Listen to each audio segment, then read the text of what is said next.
Happy Wednesday, everyone. Thank you so much for joining us today for our third webinar in our fall series. We have just one more webinar in our series called Research, Pitch, and Land Media Hits, which will be on Tuesday, November 19th. This webinar will be super helpful, especially if you are attending the America Outdoors Conference, as we are hosting a media meetup session there for the first time. This will feature 8 to 10 media writers that you can pitch story ideas to. But even if you're not attending the conference, that webinar will be helpful for you. So head over to the AO website to get signed up for that. Now, I'm very excited to introduce to you today Joel Felcher. Joel is with TripAdvisor Experiences, and he will be speaking about general online reputation management best practices, as well as some TripAdvisor specific tips. Joel will also be joining us at the AO conference in December. He will be participating in a panel session called The Future is Digital with Douglas Quimby, and that's on Wednesday, December 11th. Now, if you haven't signed up for the AO conference yet, I do invite you to do so, as it is right around the corner. In fact, we will be welcoming a really great crowd to Salt Lake City in just over a month. Some quick reminders related to the webinar today. Joel will be taking questions at the end of the presentation, but I do recommend that you go ahead and write in your questions and comments as he's speaking so that we're ready to go when he's done. So to ask a question, just use the questions feature on your panel. Please do not send it to me in an email, as I won't be able to respond until after the presentation, so you won't get your questions answered, unfortunately. If you'd like to test the chat or question module, you can send a quick hello and I will respond to it to let you know it's working. I will now hand the controls over to Joel to give us some really great insights today. Thanks, everybody. All you, Joel. Thanks so much, Hillary. I definitely appreciate it. I'm sure this looks pretty inviting right about now. This is my favorite stock GIF that we use. So I appreciate everyone being here today. As Hillary outlined, my name is Joel, and I help lead partnerships for TripAdvisor Experiences here in North America. There's a chance that I met some of you in person at Arrival last week, and for those who I didn't get a chance to meet, I'm really excited to get out to Salt Lake City next month and meet many of you in person. But obviously before that, wanted to walk through some powerful ways to make your presence on TripAdvisor as impactful as possible. So with that, we can jump right in. So the first thing we're going to talk about is TripAdvisor overview. We're going to discuss content integrity. We're going to go through the impact of reviews and how you can leverage some of our tools to help manage your reputation and power your presence online. First, I mean, a virtual nod will probably work, but who here has Googled themselves before? I'm guessing that most of you are nodding along with me, and if you are, you know why this is so important. The internet has a weird way of surfacing that horrible high school yearbook photo or the article about that time you were at the party, and most people get the idea. But the critical thing is how you can start managing your online reputation as it relates to TripAdvisor and many of your other channels. So the key here is it doesn't just manage itself. The first step to building a great online reputation is creating a solid strategy. So today we'll talk through some of those steps, how to get you going or how to get you jump started. I talk to a lot of people that say, you know, I looked at TripAdvisor, I was keeping up with it for a while, and then some other things got in the way and I haven't had a chance to maintain it. Totally fine. This is relevant to everyone in that situation as well. So first, I wanted to give a brief snapshot of how TripAdvisor continues to be a massive influence through all phases of travel. And these numbers, I included them because they continue to grow and they continue to blow my mind, and I know a lot of my colleagues' minds internally, and you know, seeing them kind of helps set that stage. So as the world's largest travel community, we see more than 400 million unique monthly visitors. We have almost 800 million reviews and opinions. There's more than 300 new contributions every single minute, which is my favorite stat. And we're available in 49 markets around the world now. So basically, we've got a very big reach to a very broad group of people. virtually all of them with a common love of, discovering new places to go, fun things to do. And usually, an audience like that would be applicable to most everyone, and particularly, I'm guessing those joining the webinar today. Not only are we large, but we have quite an influence on the industry. And I know, everyone knows that, but to put it into context, the 2018 Oxford Economics study cited TripAdvisor as the platform that's influenced 520 billion. So more than 10% of all the global tourism spend annually is influenced by our website. And in 2017, TripAdvisor influenced more than 433 million trips, and 65 million of those in the United States alone. So just tremendous numbers. We're also unique in that we touch a traveler at all points throughout their journey. So, people that are sitting at their computer screen at lunch and daydreaming about their next great vacation, 70% of them are seeking those social recommendations before they book, up to and through the actual experience. And, this is a pretty cool stat as well, is more than half of travelers said they wait to book their experiences and activities until they're in destination. So the power of right now is critical, being able to capture them, whether on mobile, whether on desktop. But again, throughout every stage of the journey, TripAdvisor is involved. They're helping them book, plan, and obviously experience the destination that they've chosen.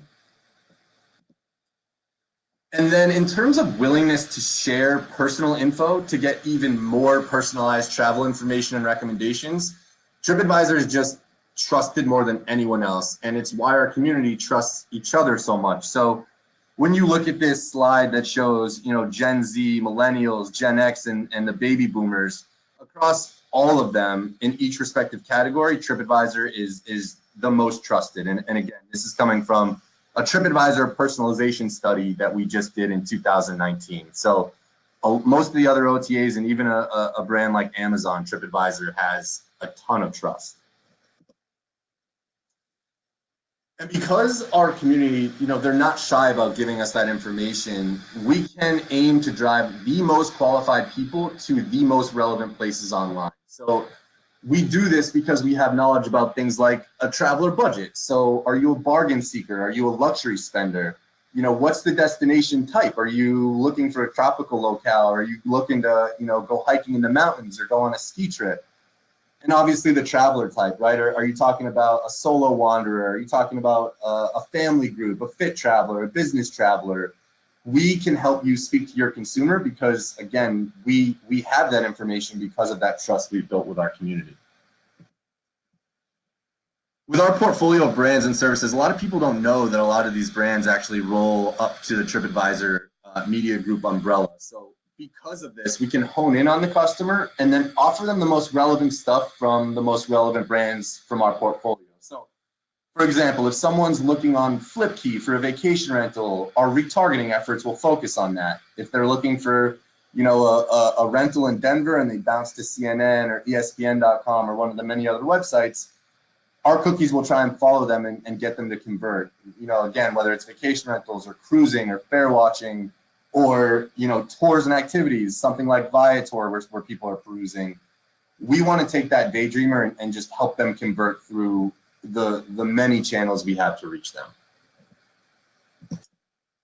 So our community trusts our brand, but as I mentioned, more importantly, they trust each other. And that's why we go to great lengths to ensure that what's being posted is factual, recent, and adheres to our family-friendly guidelines. And we'll get into this, we'll talk through it in depth. And I know that many people have had situations where they've reported reviews or requested reviews and things haven't gone as you might expect. We can certainly discuss that. But this is the most important thing, is that we are empowering a lot of people internally that take the content integrity more seriously than anything else. So some of our core values are actually based around reviews and their authenticity. I'm sure that's not a surprise. But for example, we believe we are the industry leaders in review fraud detection. We believe traveler reviews have revolutionized travel, and we believe that we've leveled the playing field for businesses small and large to compete.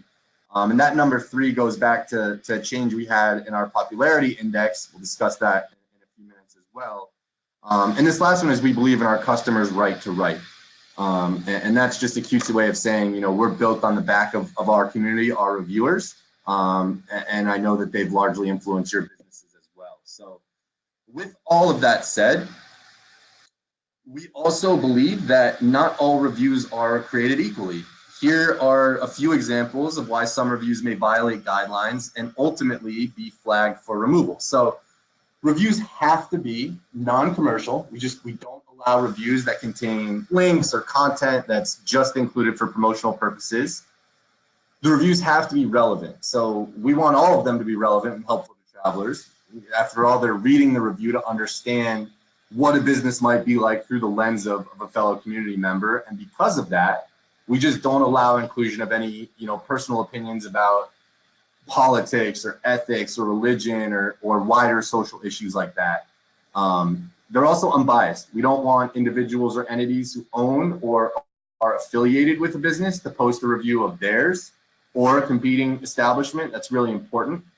Reviews that are submitted in an attempt to blackmail a listing will not be published either.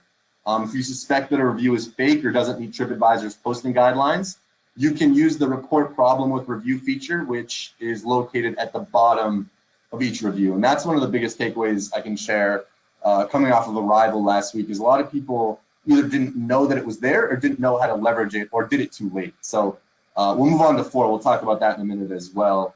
But firsthand experiences, our community wants to hear about your experience. That means my buddy told me this, or I heard through the grapevine that. We don't deal with rumors or quotes from other sources.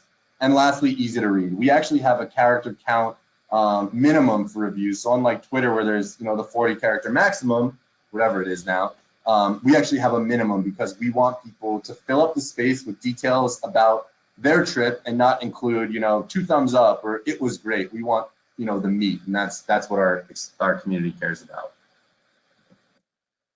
So we take review moderation so seriously that we actually released an inaugural TripAdvisor review transparency report, and that came out, gosh, I think it's just about a month or so ago now. I highly recommend you all check it out. This first fact you're reading on this slide here links to a great video that illustrates the journey of a TripAdvisor review. It's on YouTube, and it really brings to life how that process works. But with the limited time we have today, I figured I could mention it and then share both resources, the transparency report and the video after the webinar, but you obviously have the link here. And some of what you'll find in the report is actually illustrated on this slide, like the amount of people we have that speak all these languages, that we can look at every single review, the amount of technology and experience we have. It's absolutely fascinating. I highly recommend you check it out. So this slide is actually directly from our legal communications team. So I'm about to talk in a little bit of legalese, but I think it's really important to hit on this point. Again, I heard about this a lot at Arrival, and I'm sure it's a topic that comes up quite regularly. So we hear that potential blackmail, you know, comes up, and we have a way for you to proactively report those threats before a corresponding review is potentially submitted. And that's the key, is getting this information to us as quickly as possible so that we can keep that review from ever reaching the site. So in order to do that, you would submit this report via your management center as soon as the incident occurs. Ideally, you do it the same day. So you want to provide as many details as possible in your ticket, you know, talk about the month, the year of the visit, the email address or the name of the potential reviewer. You want to describe what happened. And that will help us identify if the review is fraudulent if it's submitted at a later date. So again, if a low-rated review matching those details that you reported is submitted, our support team is alerted. We handle each blackmail report case by case. We review the direct evidence and the surrounding information before we make a decision. So you could be contacted in this scenario for more information, but highly recommend retaining any relevant documentation that could be useful. It's important to hit on this. It doesn't happen frequently, but it happens enough that I felt it was important to mention, because again, a lot of people don't know that we have tips to preemptively prevent this. So like we've discussed, you know, reviews are central to TripAdvisor's business, and I'm guessing, you know, most of yours as well. So based upon that, it's no surprise that one of the largest correlations to generation, via phone calls or emails that come direct to your business, are a lot of really good reviews. And when people go online for travel inspiration, user-generated content like a travel review site and social media, they happen to be the most influential on travel decisions. So, more so than their friends' pictures and videos or YouTube, it's review sites like TripAdvisor, and I'm sure that you're all aware of it. Reviews aren't just important for hotels. Obviously TripAdvisor came up in the hotel business. We got into the flights business, but user-generated content is important across the entire hospitality industry, and actually especially highly regarded for those researching where to eat, and more relevant to us, which attraction to visit. So here you can see that almost 80%, 8 out of 10 people will usually or always reference TripAdvisor reviews before deciding on where to go or what to do. A common myth within the hospitality industry is that people only write a review if they have something to complain about. But this is one of my favorite pieces to share, and the data backs it up. It's just not true. So according to Focusrite research, the main motivation for TripAdvisor users to write a review is they just want to share the positive experience and pay it forward to the rest of the community. The average bubble rating on TripAdvisor is more than 4 out of 5 bubbles. So more often than not, people are giving a full 5 bubble review over a 4, 3, 2, or obviously 1. So I think that that's pretty powerful. I like this slide as well because it really does a nice job of illustrating it in a snapshot that, the drive to share positive experiences just far outweighs that of negative or average, particularly, again, in our industries, right? In local attractions and destination activities, more often than not, 9 out of 10 times, people are leaving a good review because they're excited about what they experienced. So we talked a lot about reviews, how they work, and obviously the impact, but how can you start managing your online reputation? Again, leveraging TripAdvisor and some other channels as well. The first step, as I mentioned right off the jump, is to build that solid strategy. So one of the main challenges that we hear businesses face is their online perception is almost entirely created from the perception of others. And if you were to look up the definition of online reputation, it's a consumer's perception of a business as shaped by reviews, comments, imagery, and other content shared online. And I'm sure that that's not, mind-blowing or groundbreaking for most of you, but the key there is perceptions of a business as shaped by reviews, comments, imagery. That's exactly what we do. And again, why it's so important to maintain a good online reputation. And again, no surprise, but 80% of people report the internet is the first place they go when looking for information, obviously. More than 50% of them are using a search engine. So that means potential customers that are interacting with your key marketing channels, some of which you control, right? Your website, your social channels, your social media accounts, you can control that, but they're also getting a lot of information from a bunch of other sources like reviews, social media posts, consumer photos, and more, stuff that you don't have as much control over. So to illustrate that, take a look at this simple Google search, right? This is La Dream Boutique Hotel in Malaysia. We see all sorts of user-generated content on this site. There's ratings and links to reviews, there's photos and other content from TripAdvisor, from Expedia, from Facebook, Yelp, Google.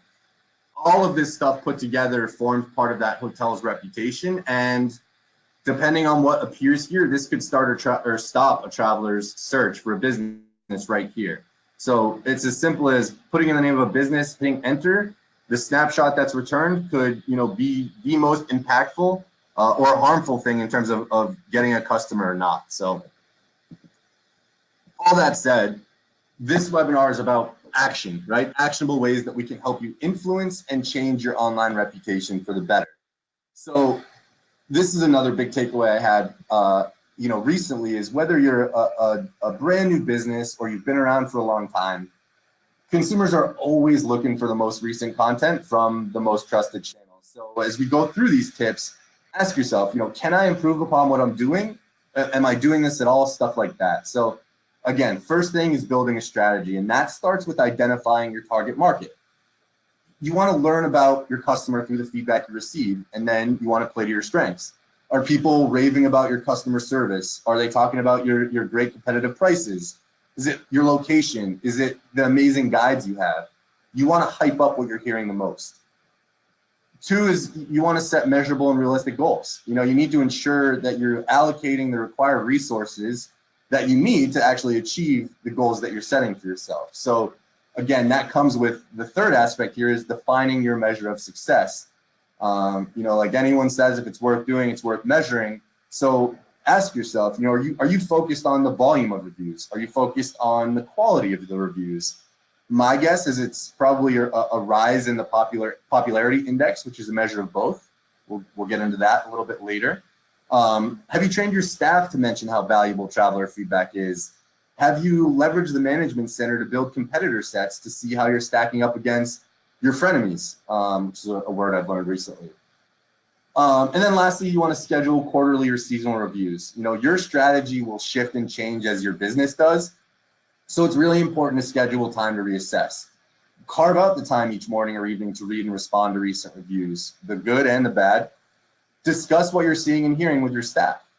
Retrain where you need to retrain. As I mentioned, even the most highly reviewed businesses need to pivot based upon the shifting consumer demands, the feedback, and just what's happening in the marketplace.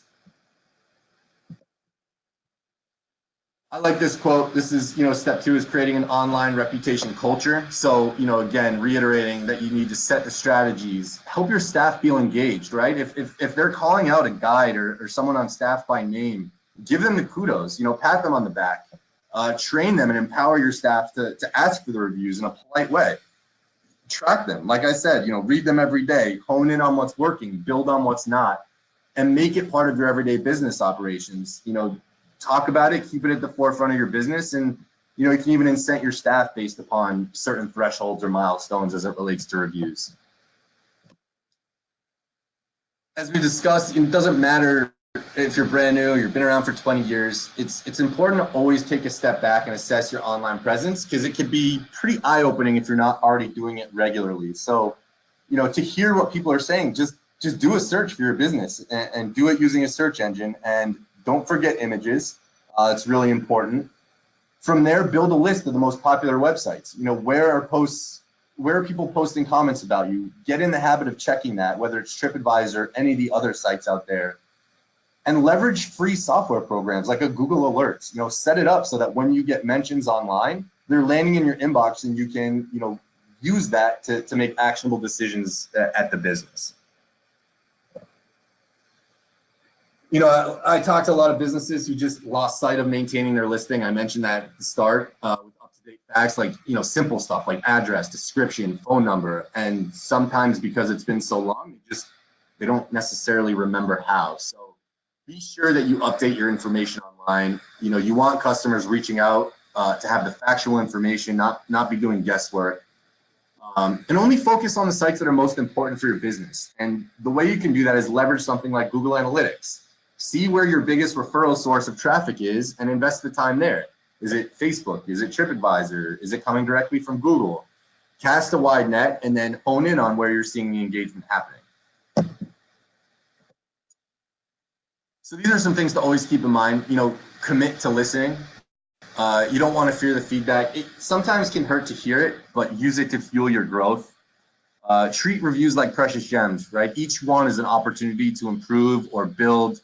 Track the trends and respond with a virtual smile. The ability to respond to a review is huge. We'll get into that in a moment. Again, there's some free ways that you can start to manage and build that online reputation through TripAdvisor, and these tools will help you collect more reviews, monitor them, respond to them, and engage with customers on the site, and promote the feedback you're getting. Any specific recognition like a Traveler's Choice Award or a Certificate of Excellence or things of that sort. So let's dive in. Let's talk about these ways that you can power your TripAdvisor presence by using some of these tools. So if you haven't already done so, claiming your listing on TripAdvisor is free and easy. Go to tripadvisor.com/owners or tripadvisor.com/getlistednew if you don't have a listing at all, and that will be in the presentation when it's shared. Once you claim your listing, you'll have access to the management center, and that's where you can go in and update your business information, including photos, other media, your business description, amenities. That's where you can build the competitor set that I talked about.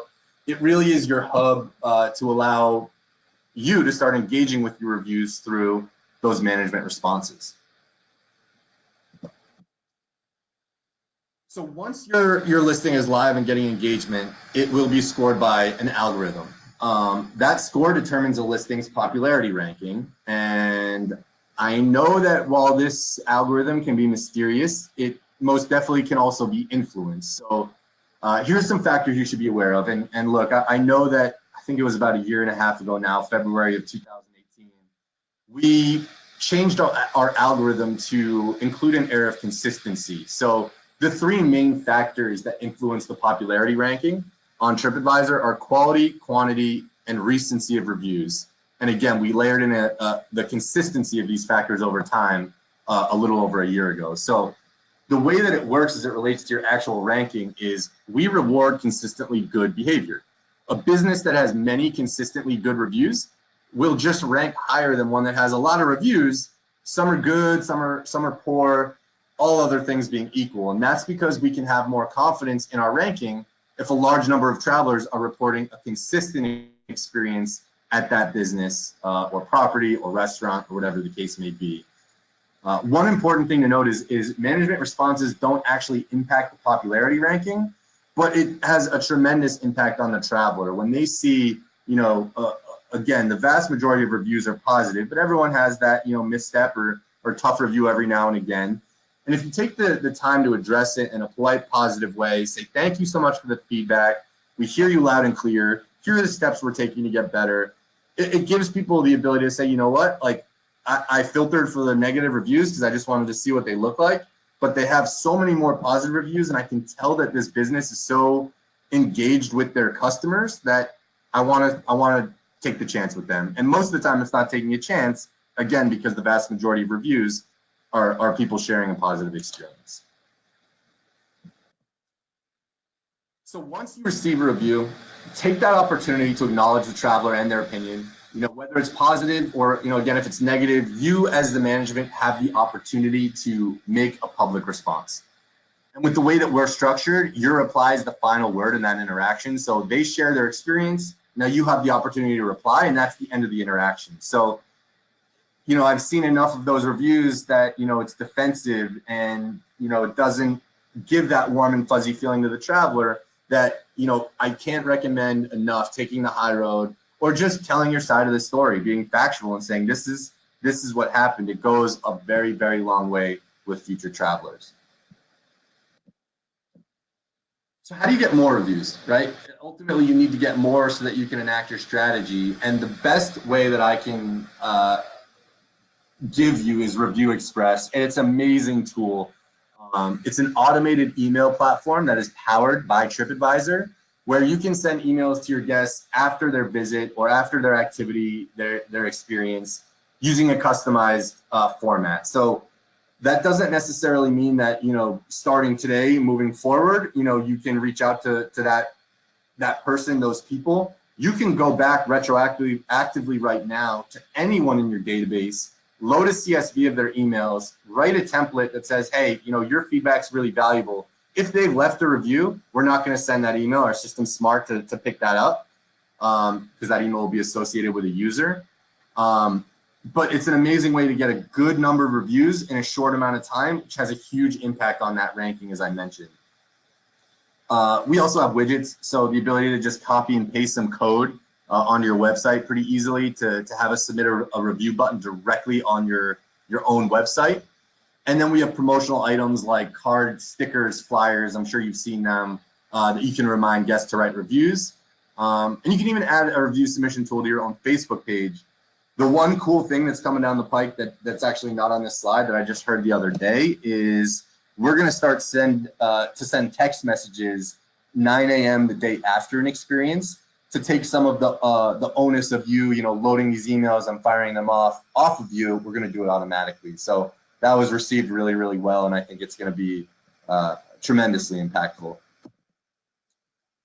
Here's how that Review Express interface looks. You can send up to 1,000 emails a day. That's just Google limits.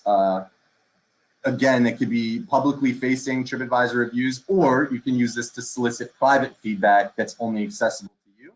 And then you use it to make the improvements to your business. And again, you can use our canned template, or go ahead and build 2, 3, 4 of your own to mirror whatever experiences you have. Here's an example of just some of those promotional tools that you can order directly, again, from your management center. It would be under products. So here's some more resources that I just wanted to discuss really quickly. And a lot of this is coming from the takeaways of the 2019 transparency report that I mentioned, and how predicated it is on reviews. So some of those key findings, and this is January 1, 2018 through December 31st, 2018. We, TripAdvisor, received 155 million content submissions from users. Of those, 66 million were reviews. To reiterate what I mentioned a bunch of times, average rating is more than 4 bubbles out of 5. And every single one of those 155 million content submissions, more specifically the 66 million reviews, passed through an advanced moderation process, which actually uses this cool technology to identify potential problems. And that's really illustrated in the video that we'll be able to share after the webinar. Again, I really recommend you watch it. It's pretty eye-opening in terms of the technology we're using. A lot of it borrowed from the banking and insurance industry. And this illustrates how that looks. So a typical reviewer behavior pattern looks like on the left side, it's a nice clean web. Whereas on the right side, if there's something suspicious with IPs or duplicate IP addresses or things of the sort, it's going to throw a different look into our system, and that will flag the review as suspicious, which will get a pair of human eyeballs on it. So really fascinating stuff. And then here's how a review appears on TripAdvisor. It breaks down everything from how we moderate content to the origin, the penalties, the types of fake reviews. So you can see if it passes through and we don't identify any issues, it's posted. If not, we'll investigate it further, or if right off the bat we deem that this is not a legit review, we'll reject it. But the key here is that it's a human moderator that's determining whether this review meets the guidelines, and they're determining whether it gets posted or rejected. So a lot of people think it's 100% computer. We have a team of 300 people that are looking at every single review that comes in. This data, again, is part of the report. It validates what we talked about in terms of the overwhelming motivation to share being positive. So that last little blurb there, 9 in 10 said they wrote a review because they wanted to share a good experience. And that's why we have 431 million people coming to our website every month, because they trust each other. And if someone says this is good, they can expect that it could be good. So lastly, the review transparency report details how we can stay one step ahead. So we're constantly looking at new ways to identify fraud and penalize people that are those perpetrators. We have partnerships with law enforcement authorities that we can share this information with and tackle some online fake reviews. There was some news that came out earlier this year, I believe, about someone in Italy who got sentenced to 9 years in prison for creating fake reviews. So it's taken extremely seriously from us. And then this slide I just particularly love. It outlines the seasonal travel trends and the volume of review submissions that absolutely spiked during those peak travel periods. And the reason I included this is, here we are in November on the downswing based upon the data.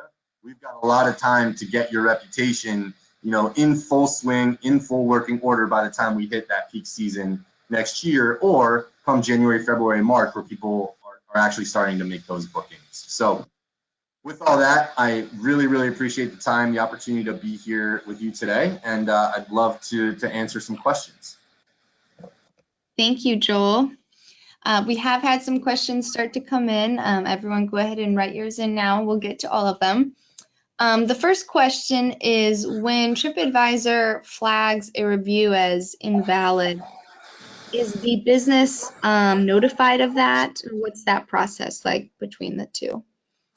Yes. So each listing can have, whoever claims the listing will ultimately be a verified user on the listing.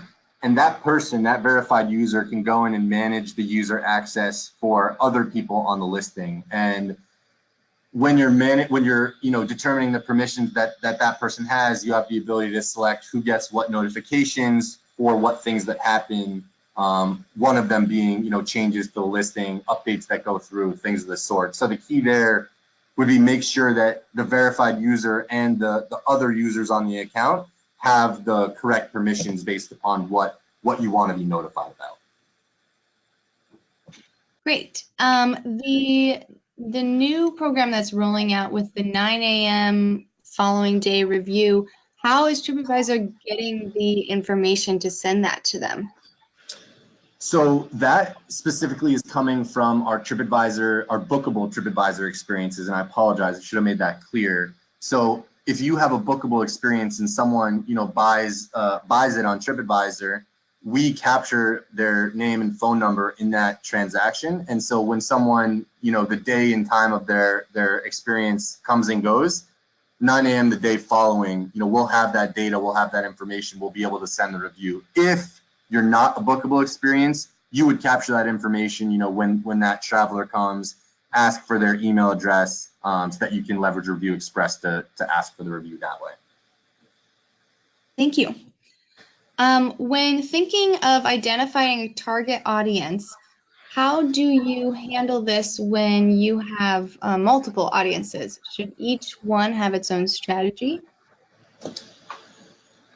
Absolutely. I guess, I'd love to learn more about that specific use case, whether, it's a business that has multiple listings because they're in multiple locations, or if, it's one business that hits on a bunch of different things. So, an outfitter that has kayak tours and whitewater rafting tours and maybe some other, kinds of experiences, you would really want to leverage, who's looking at, the traffic that's coming in and looking at the kayak experience, how are they getting there? And that's why Google Analytics is so critical, because you can follow the flow if you have it set up correctly. People are coming to me from here, going through here, and then ultimately landing at this booking page, so that you can say, oh, I'm getting a lot of my my traffic as it relates to the kayak side of the business through this referral source, but I'm getting more of my other stuff in terms of the whitewater rafting through this referral source, so that you can invest the marketing dollars accordingly. So that's a long-winded way of saying, yes, you should absolutely target specific audiences based upon what you're seeing in the data, and the feedback you're getting from your reviews. Thank you. Yeah, in her case, it was the one location with lots of different outfitter services.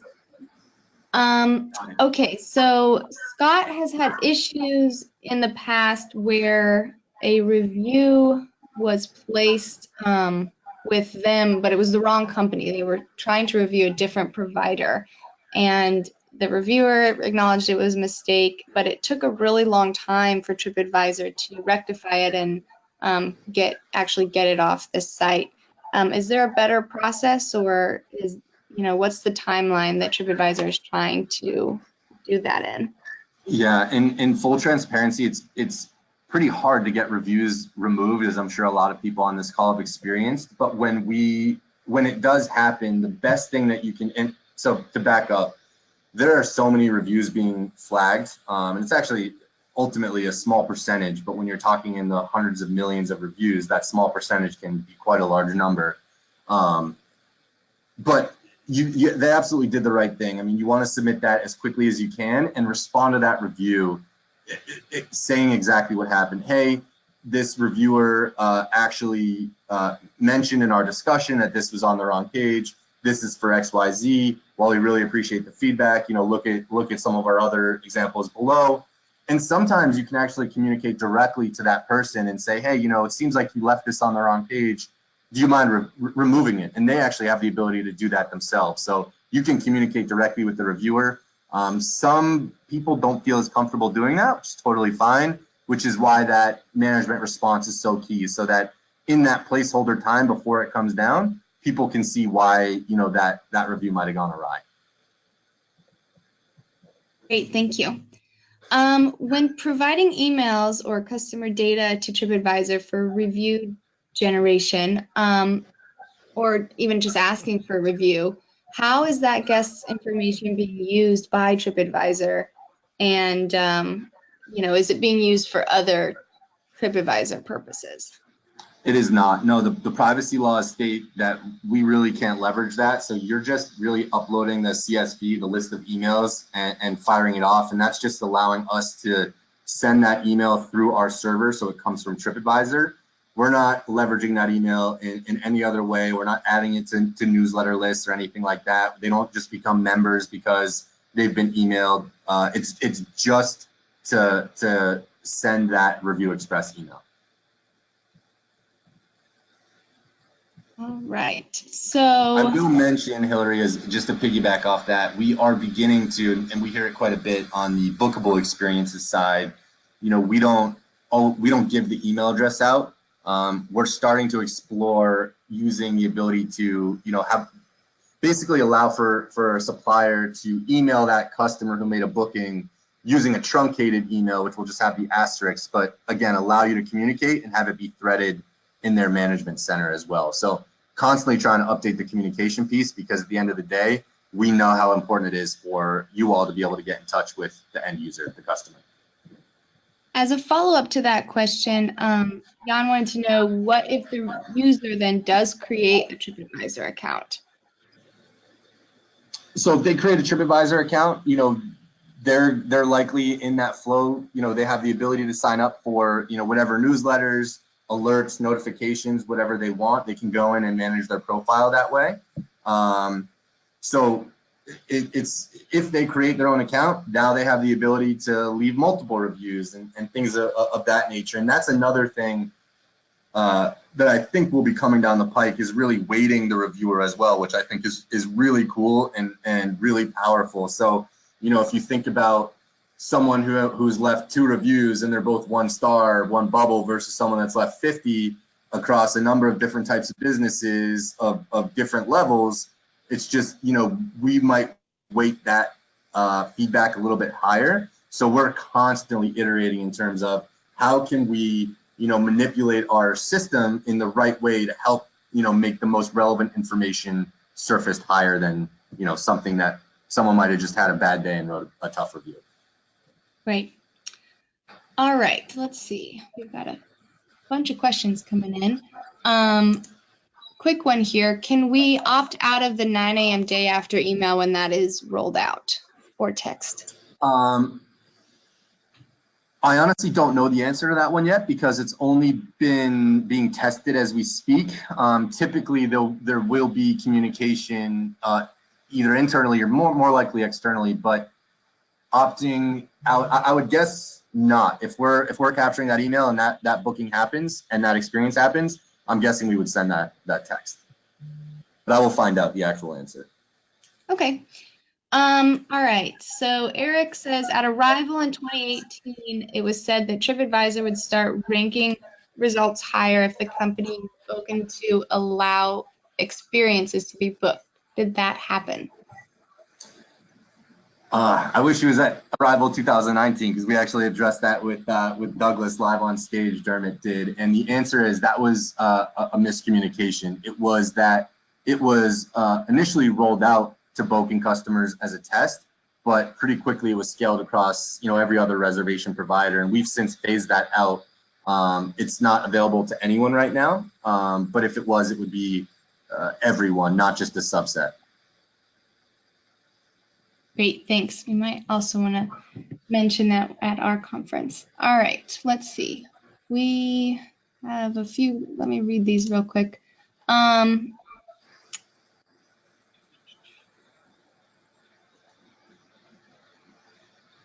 right, so Eric also asked, are TripAdvisor rankings impacted by a company using the TripAdvisor booking feature, booked through TripAdvisor?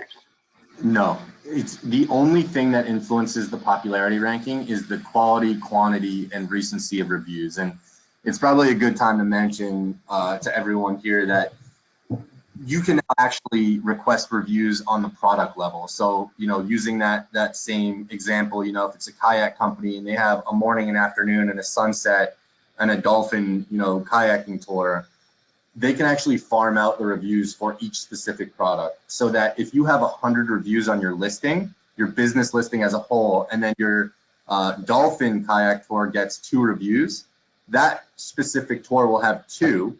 The listing itself will have 102. So the product level reviews actually cascade down to the listing. The listing level reviews do not cascade up. So when you're thinking about how do I get more visibility if I am bookable on TripAdvisor, it's all about the review count. So again, I'd go back, leverage Review Express, get as many of them as quickly as you can, because our system is smart. It's machine learning, and it's saying, hey, look at the amount of reviews on this experience. People must really like it. If they really like it, people are probably buying it. Let me show it higher. And then it's a snowball effect as people, you get more reviews, which leads to more bookings, which leads to more reviews, and in turn more visibility, and in turn more bookings. So cannot stress enough the value of getting those product level reviews.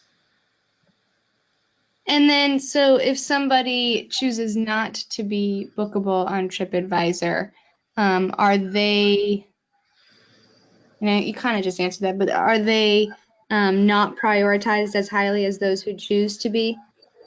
The full sequential, organic list can be seen on TripAdvisor. It's in full transparency, not as easy to see anymore, because at the end of the day, it's a marketplace. It's a lot of dev work and resources have gone into trying to surface the most relevant stuff to the most relevant consumer based upon that information that we have. We try and show relevant things, like I mentioned. So, on the hotel side, I spent 2 years in hotels, and it works similarly in experiences. If someone's looking for, a hostel or a campground, we don't want to show them a Ritz-Carlton, and vice versa. And that's the same mindset we have in experiences. So when I run a search, the results might look completely different than person B and person C. The organic list of rankings is still available in terms of, sequential 1 to Z, or whatever, 1 to whatever the number is. It's not as visible directly, because we have the marketplace with shelves of different categories, etc. Along those same lines, when somebody leaves a review for your experience in your area, and TripAdvisor, of course, captures that information, will that information potentially come back and be used to the advantage of somebody who is doing bookings through TripAdvisor, or someone who is doing like sponsored posts through TripAdvisor, like maybe a competitor? I'm not sure I follow. Can you ask that one again, Hillary? Yeah, so earlier we were talking about just, having somebody leave the review through TripAdvisor, and how is that information being used?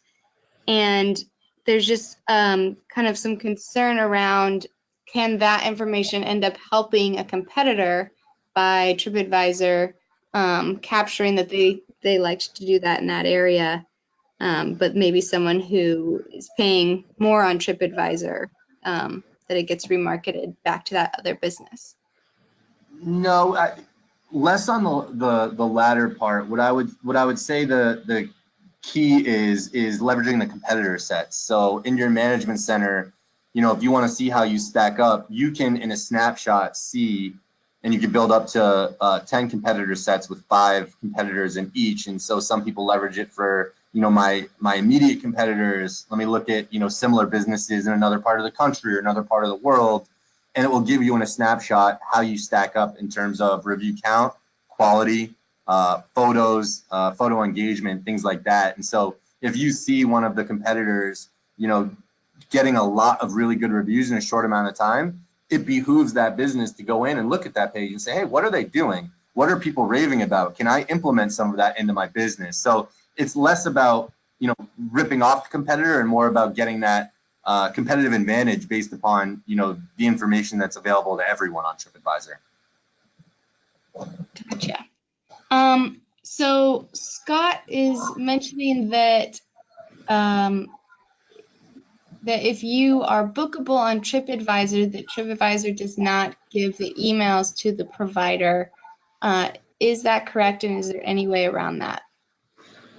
That is correct. What I could tell you is we are starting to give it to a subset of our reservation system partners. So we now API integrate with, I think it's like 50 plus reservation systems, and we've heard loud and clear that that's a critical aspect, is getting the emails. So we're starting to work with all of those reservation systems. There's a lot of development work on our end that needs to happen to map the right fields so that if a booking comes through a Fair Harbor, a Resd, a Peak, any one of these large reservation systems, that when we capture that email, we can feed that in and vice versa. So it's the development work that's happening right now that will ultimately lead us there.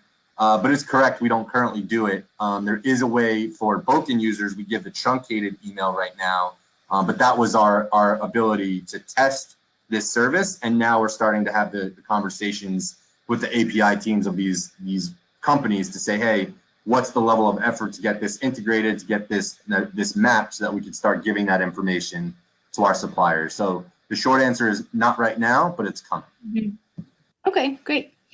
Let's see. David says, are you working with the Flybook for email and information sharing?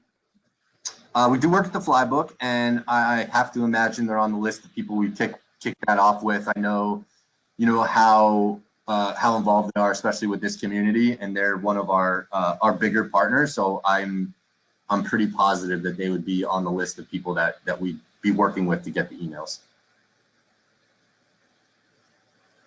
All right, let's see. It sounds like there are some kind of follow-up questions that might be good to explore at the conference, but that is the bulk of the questions for now. There's a lot more to dig into, but thank you everybody for writing such great questions. Yeah, I appreciate it. And, I know that, the perception of TripAdvisor is sometimes that we are an 800-pound gorilla, and my goal is to, not be. So I'm really excited to chat with everyone when we get to the conference, discuss these listing questions, dive in one-on-one where we can. And like I said, I'm just really excited to meet you all and be part of this community. Joel, can I ask one more quick question and then we'll sign off? Of course. Brittany said that in the Review Express email, the subject line always says message from business name. And she's wondering if there's like some data around engagement rates with that subject line or a customized subject line. That's a great question. I don't want to respond to that with a firm yes or no, because I don't know if we've done enough A/B testing as it relates to the subject line. I in a previous life did work for an email marketing company that did a ton of that across millions of emails. So what I would say is come find me at a conference, and in between I'll do my due diligence here and see if I can get the actual answer there. It's a fantastic question. Yeah, this is definitely giving us a lot of kind of meat for things that we need to dive into at the conference. Well, thank you so much, Joel. This has been really helpful, and I look forward to seeing you in December, and everybody else can't wait to see you in Salt Lake City. Likewise. Thank you so much. Thanks.